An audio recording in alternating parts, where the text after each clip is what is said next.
that in one night she built a house on their high street with the devil's assistance. Surprisingly, some of that is true. There really was a woman who fits Maggie's description. So, With the Devil's Assistance is a one-woman show about Maggie Osborne, a legendary witch in the town of Ayr. This is a really interesting project because we've brought together Shona as writer and performer, me as director/dramaturg.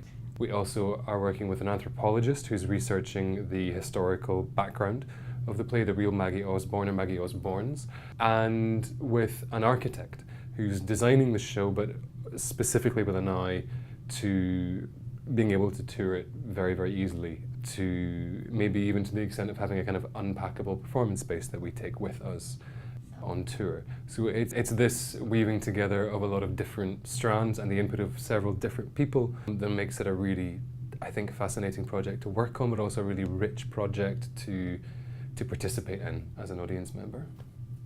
So at the centre of this story is a woman who was a talented entrepreneur and was essentially burnt for her skills as a witch. So as a solo female performer, I feel like I've got a great weight to carry, and I've had to learn to take more space and be okay with speaking loudly, speaking slowly, and being able to adapt to being this powerful woman, and also all of the other characters in the show, because there's several of them. I think in terms of women and feminism, we are still pushed to the side. We are still scared to assume a space and to assume our voices and to push ourselves forward, and for reasons that there's a system that's making that more difficult for us. So this is still a discussion about women. But at the same time, it's also a discussion about radical thinkers and people that are taking risks in our local communities, and how a community can get behind those people that are sticking their heads above the norm and have ideas. The idea behind the show is to tell a really good story in a really entertaining way, and also to start a conversation about the high street in all of our towns. What we want to see in there, because let's face it, a lot of our high streets are quite empty at the moment, and we as communities need to have a conversation about the kind of town we want to live in, the kind of stories we want to tell about ourselves, the kinds of businesses and activities that we want to have in our high streets.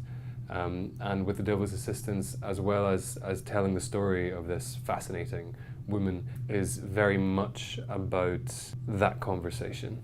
Funding-wise, we are 5 professionals in individual fields. We have a director, a musician, a storyteller, an architect and an anthropologist, and we need to pay ourselves, and we are doing something that we think is very much worthy of sharing, and that needs support.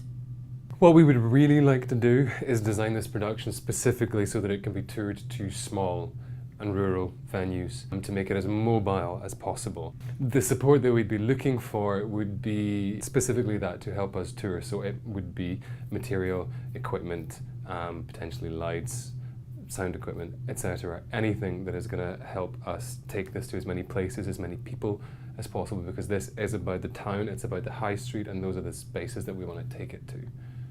I think this is a story which has a huge, which is kind of universal. Many towns, particularly in Scotland, are experiencing the same thing that Ayr is right now.